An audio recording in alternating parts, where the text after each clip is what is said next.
Hi, hello, Namaste. My name is Deepthi and I'm the digital marketing intern at ODMT. నేను ఈ రోజు మీ ముందుకి ఇంకొక మంచి ఫేస్ వీడియోతో మీ ముందుకు వచ్చాను, విచ్ ఈస్ టెక్నికల్ ఎస్ఈఓ. నేను నిన్న లోకల్ ఎస్ఈఓ గురించి బ్రీఫ్గా ఎక్స్ప్లెయిన్ చేస్తూ ఒక వీడియో కూడా అప్లోడ్ చేశానండి. అది నేను నా లింక్డ్ఇన్ అకౌంట్లో పోస్ట్ చేశాను. కావాలంటే ఒక్కసారి వెళ్ళి చెక్ చేయండి, మీకు అర్థమవుతుంది లోకల్ ఎస్ఈఓ అంటే ఏంటి. ఇప్పుడు నేను టెక్నికల్ ఎస్ఈఓ గురించి బ్రీఫ్గా ఎక్స్ప్లెయిన్ చేయడానికి మీ ముందుకు వచ్చానండి. టెక్నికల్ ఎస్ఈఓకి ఇంకొక నేమ్ ఉంది, సర్వర్ సైడ్ ఆప్టిమైజేషన్ అని చెప్పేసి ఇంకొక నేమ్ ఉంది. సో ఫస్ట్ టెక్నికల్ ఎస్ఈఓ అంటే ఏంటో తెలుసుకుందాము. టెక్నికల్ ఎస్ఈఓ అంటే ఇప్పుడు మన వెబ్సైట్ని గూగుల్కి సబ్మిట్ చేస్తాం కదండి. గూగుల్ మన వెబ్సైట్ని ఏం చేస్తుంది, క్రాల్ అండ్ ఇండెక్స్ చేస్తుంది, రైట్? క్రాల్ అండ్ ఇండెక్స్ చేసిన తర్వాత ఎప్పుడు కూడా మన వెబ్సైట్ యూజర్కి నీట్గా కనిపించాలి, అంటే without any error, without any page load, ఇవన్నీ నీట్గా కనిపించేదానికి గూగుల్ బ్యాక్ ఎండ్లో వర్క్ చేస్తుంది అనమాట. So this is called technical SEO. ఎలాంటి టెక్నికల్ ఇష్యూస్ లేకుండా మన వెబ్సైట్ని క్లియర్ కట్గా యూజర్కి డిస్ప్లే చేయడం అనేదే టెక్నికల్ ఎస్ఈఓ. టెక్నికల్ ఎస్ఈఓకి ఇంకొక నేమ్ ఏంటి, సర్వర్ సైడ్ ఆప్టిమైజేషన్, ఇంకొక నేమ్ కూడా ఉంది దానికి. సో దీన్ని 3 టైప్స్గా నేను డివైడ్ చేసి ఇప్పుడు నేను మీ ముందుకు ఎక్స్ప్లెయిన్ చేస్తాను. First is site map, next is robot.txt, and the third one is redirections. ఈ 3 ఆప్షన్స్ గురించి నేను ఇప్పుడు మీకు బ్రీఫ్గా ఎక్స్ప్లెయిన్ చేస్తాను. Site map. First site map అంటే ఏంటి అంటే, గూగుల్కి ఆర్ మన వెబ్సైట్స్ అన్ని, నా వెబ్సైట్ కానీ ఇంకెవరి వెబ్సైట్స్ అని ఎవరి వెబ్సైట్స్ అయినా సర్వర్లో లొకేట్ అయి ఉంటాయి. సర్వర్లో లొకేట్ అయినప్పుడు సర్వర్కి డైరెక్ట్గా మన వెబ్సైట్ దగ్గరికి వెళ్ళి గూగుల్లో డిస్ప్లే చేయడానికి చాలా టైం పడుతుంది. ఎందుకంటే కొన్ని మిలియన్స్ ఆఫ్ వెబ్సైట్స్ ఉంటాయి సర్వర్లో, ఓన్లీ నాది ఉండదు, ఓన్లీ మీది ఉండదు, కొన్ని మిలియన్స్ ఆఫ్ వెబ్సైట్స్ సర్వర్లో లొకేట్ అయి ఉంటాయి. సో అందులో మన వెబ్సైట్ అంటే ఏది, మన వెబ్సైట్ ఏంటి అనేది సర్వర్కి ఎలా తెలుస్తుంది? మనమంటూ ఒక షార్ట్ రూట్ ఇవ్వాలి, దాన్నే సైట్ మ్యాప్ అంటారు. ఇప్పుడు ఫర్ ఎగ్జాంపుల్ నేనున్నాను, తర్వాత మా సెక్షన్లో అర్చన అని ఇంకొకరు ఉన్నారు. సో మేమిద్దరం ఉన్నాం. అర్చన వచ్చి నన్ను అడుగుతుంది, నేను హైటెక్ సిటీ దగ్గర లొకేట్ అయి ఉన్నాను. అర్చన వచ్చి నన్ను అడుగుతుంది ఏమని, శిల్పారామంకి ఎలా వెళ్ళాలి అని చెప్పేసి అర్చన వచ్చి నన్ను అడిగారు. సో అడిగితే నేను క్లియర్ కట్గా స్ట్రైట్గా వెళ్ళి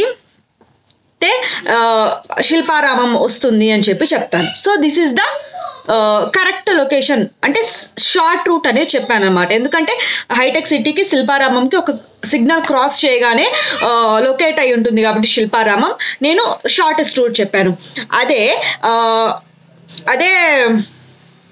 హైటెక్ సిటీ నుంచి బిహెచ్ఎల్కి వెళ్ళడానికి నేను ఒక లాంగ్ రూట్ చెప్పాలి, అంతే కదా. షార్ట్ రూట్ చెప్పాలి, ఇన్ని గల్లీలు తిరగాలి, గల్లీ తర్వాత ఇది వస్తుంది ల్యాండ్ మార్క్, దీని తర్వాత ఇది వస్తుంది ల్యాండ్ మార్క్ అని చెప్పేసి మనము ఎవరైతే మనల్ని అడిగారో వాళ్ళకి మనం బ్రీఫ్గా ఎక్స్ప్లెయిన్ చేయాలి. వాళ్ళు ఒకవేళ ఎంత గుర్తుపెట్టుకొని వెళ్ళడానికి ట్రై చేసినా ఏదో ఒక పాయింట్ ఆఫ్ టైంలో రూట్ అనేది మిస్ అవుతారనమాట. సో వాళ్ళు ఏం చేస్తారు, ఒక పేపర్ కానీ పెన్ కానీ తీసుకొని ఒక మంచి రూట్ మ్యాప్ని వాళ్ళు డిజైన్ చేసుకుంటారు. అలా డిజైన్ చేసుకున్నా కానీ మిస్ అయ్యే ఛాన్స్ అయితే ఉంది. సో ఇదే లాజిక్ని అప్లై చేయాలి. సో సర్వర్ తన డేటాబేస్లో ఒక మిలియన్స్ ఆఫ్ వెబ్సైట్స్ని లొకేట్ చేసుకొని ఉంటుంది. సో మనం ఒక షార్టెస్ట్ రూట్ కానీ చెప్పామనుకోండి, okay server this is my website, ఎవరైనా యూజర్ నా వెబ్సైట్ని సెర్చ్ చేస్తే మీరు ఫాస్ట్గా ఇచ్చేసేయాలి, ఇదిగోండి నేను షార్ట్ రూట్ అని చెప్పేసి నేను సర్వర్కి చెప్పచ్చు. ఇలా 2 టైప్స్గా చెప్పచ్చు, which is first one is XML server, second one is HTML server.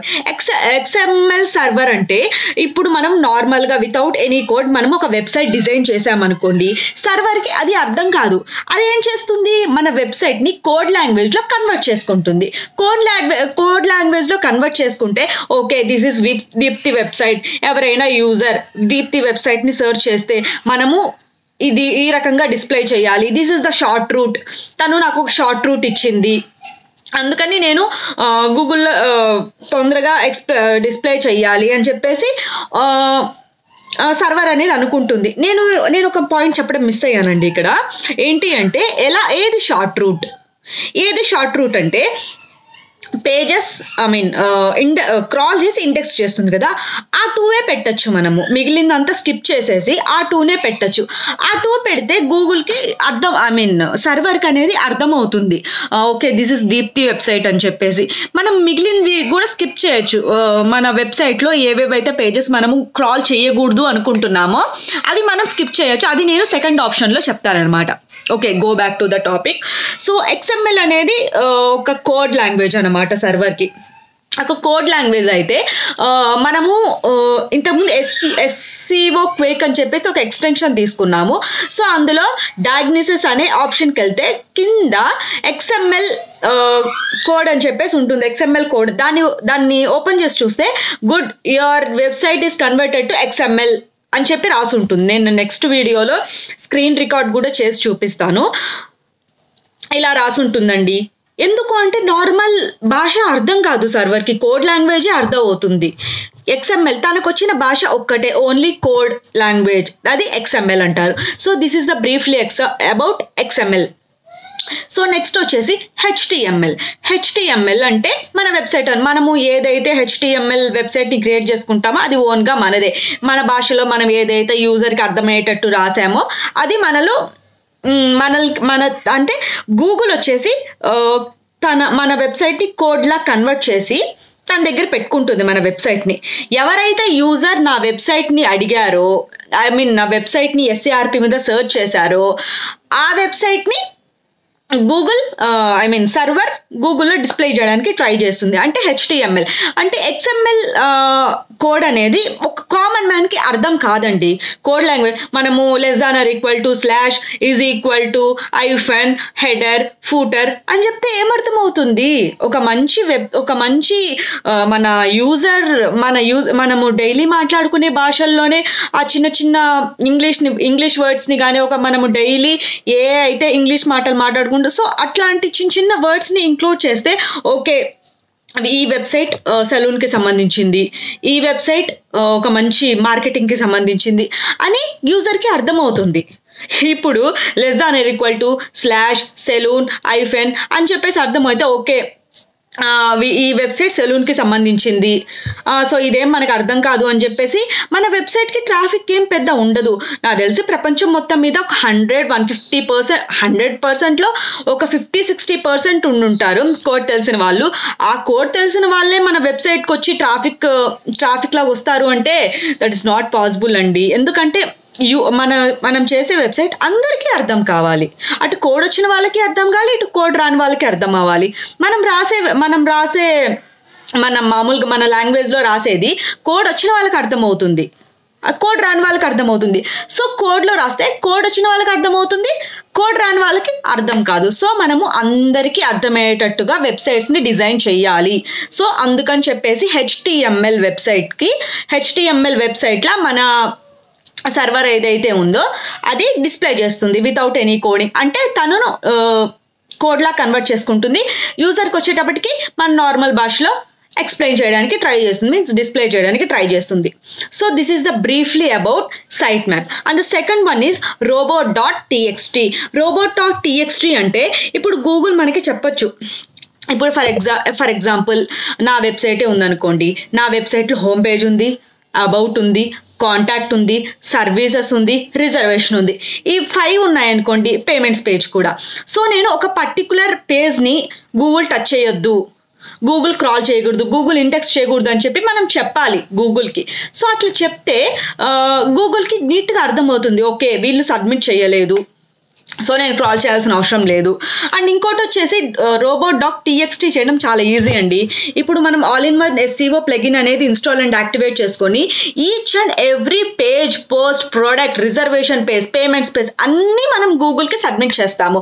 అలా గూగుల్కి సబ్మిట్ చేస్తేనే గూగుల్ అన్ని పేజెస్ని క్రాల్ చేసి SERP మీద ర్యాంక్ చేయాలని చూస్తుంది. సో మనము కొన్ని పేజెస్ని స్కిప్ చేసామనుకో ఇంకా మన మన పర్టికులర్ పేజ్ అయితే ఉందో అది గూగుల్ మీద ర్యాంక్ అయ్యే ఛాన్స్ లేదు కదా. సో ఈ రకంగా మనం స్కిప్ చేయొచ్చు.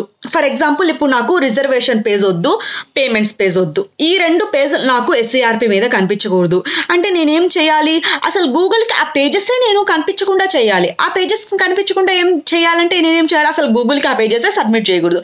ఆ గూగుల్కి ఆ పేజెస్ని సబ్మిట్ చేయకపోతే గూగుల్ వచ్చి ఈ 2 పేజెస్ కూడా వీళ్ళు సబ్మిట్ చేయలేదు కదా, ఓకే నేను వెళ్ళి సబ్మిట్ చేస్తాను అని ఏమనుకోదు. గూగుల్కి చాలా పనులు ఉంటాయి, మనం ఏదైతే ఇస్తామో అదే చేస్తుంది కదా, కొన్నిసార్లు అది కూడా చేయదు.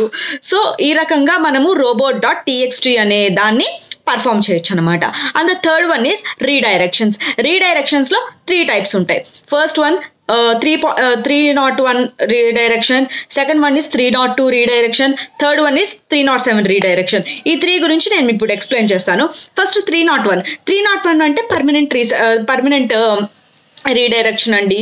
ఇప్పుడు నేను ఒక చిన్న స్టోరీ చెప్తాను. నాకు క్లాస్లో ఈరోజు వైష్ణవి మ్యామ్ చెప్పారు, విచ్ ఈజ్ ఇంతకుముందు లాస్ట్ ఒక 10 years ఆర్ 8 years అగో ఫేస్బుక్ ఉందండి. ఫేస్బుక్లో మనము ఏ రకంగా గూగుల్లో సెర్చ్ చేస్తాము, FACEBOOK.com అని చెప్పి సెర్చ్ చేస్తాం. అట్లా సెర్చ్ చేస్తే మనకి గూగుల్లో ఫేస్బుక్ పేజ్ అనేది కనిపిస్తుంది. సో ఒక ఎన్ఆర్ఐ ఏం చేశాడంట, గూగుల్ ఓకే ఫేస్బుక్కి చాలా ట్రాఫిక్ ఉంది, ఫేస్బుక్ చాలా క్రేజ్గా ఉంది, సో నేను ఈ రకంగానే వేరే డొమైన్ని క్రియేట్ చేసుకొని అక్కడికి వచ్చే జనాలందరినీ నేను ఇక్కడికి తెప్పించుకోవాలి ఏ రకంగా అని చెప్పేసి వేరే డొమైన్ని తీసుకున్నాడంట. ఏ డొమైన్ అది, f.b.com అనేది తీసుకున్నాడంట. ఇప్పుడు అదొక డొమైన్, ఇదొక డొమైన్, కానీ ఉండే కంటెంట్ అయితే ఒకటే. సో ఏం చేస్తారు, facebook.com అంటే ఫుల్ నేమ్ని టైప్ చేసి యూజర్ వెళ్తే డైరెక్ట్ f.b.comకి రీడైరెక్ట్ అవుతారు. So this is called 301 redirection. So లేటర్గా ఇంకా ఫేస్బుక్ వాళ్ళు తెలుసుకొని అతనికి ఆ ఎన్ఆర్ఐకి ఒక బిలియన్స్ ఆఫ్ క్రోర్స్ కానీ ఇస్తే అతను ఆ f.b.com అనేది ఇతనికి ఇచ్చేసారంట. అది స్టోరీ. సో ఇప్పుడు కూడా మీరు చూడండి, facebook.com అని చెప్పి మీరు టైప్ చేస్తే డైరెక్ట్గా f.b.com అనే పేజ్కి రీడైరెక్ట్ అవుతారంట. So this is called permanent redirect. So 301 is equal to permanent redirect. So this is the example of permanent redirect. And the second one is 302 redirect, which is temporary redirect. So temporary అనేది కొన్ని days అంటూ ఉంటుందండి, 90 days అనుకోండి. ఇప్పుడు నేను 301కి చెప్పిన logic ఇక్కడ కూడా అప్లై చేసుకోండి. ఇప్పుడు ఒకతను ఆ ఎన్ఆర్ఐ ఎవరైతే ఉన్నారో అతను పర్మనెంట్గా తీసుకున్నాడు, రైట్? ఇప్పుడు పర్మనెంట్గా ఇప్పటికీ కూడా 8 years నుంచి ఇప్పటికీ కూడా f.b. అంటే facebook.com అని మనం సెర్చ్ చేస్తే f.b.com అని చెప్పి వచ్చేస్తుంది. So this is called permanent redirect. So ఇప్పుడు మనం టెంపరరీ రీడైరెక్ట్ ఎలా చేయొచ్చు, ఓన్లీ 90 days వరకే facebook.com అని సెర్చ్ చేస్తే f.b.com అనేది రీడైరెక్ట్ అవుతారు. 90 days తర్వాత మళ్ళీ మనం ఆ డొమైన్ని కొనుక్కొని మళ్ళీ అట్లానే చెయ్యాలి. లాస్ట్ మన ప్రొసీజర్ ఎలా అయితే చేశారో సేమ్ ఆ రకంగానే చేసుకుంటూ ఉండాలంట. దీన్ని రెన్యూవల్ అయితే చేసుకునేదానికి లేదంట. అండ్ 307 రీడైరెక్టర్ వచ్చేసి ఇది కూడా టెంపరరీ అండి. ఇది కూడా టెంపరరీనే. ఎట్లా అంటే 90 days తర్వాత మనం దీనికి రెన్యూ చేసుకోవచ్చు అంట. రెన్యూ చేసుకున్న తర్వాత మనము పర్మనెంట్గా ఏంటి అంటే SEOని పర్ఫామ్ చేస్తూనే ఉండాలంట. అలా చేస్తూ ఉంటేనే పర్మనెంట్గా అయ్యే ఛాన్స్ ఉంటుంది. So this is the briefly explained about 301, 302 and 307 రీడైరెక్షన్స్. Hope మీకు ఈ టెక్నికల్ SEO అనేది బాగా అర్థమైంది అని అనుకుంటున్నాను. Thank you so much. ఒకసారి నా లింక్డ్ఇన్ ప్రొఫైల్ చూడండి. నేను చాలా screen recording videos and face videos కొన్ని పోస్ట్లు కూడా చేశాను, వాటిని చూడండి. Thank you so much.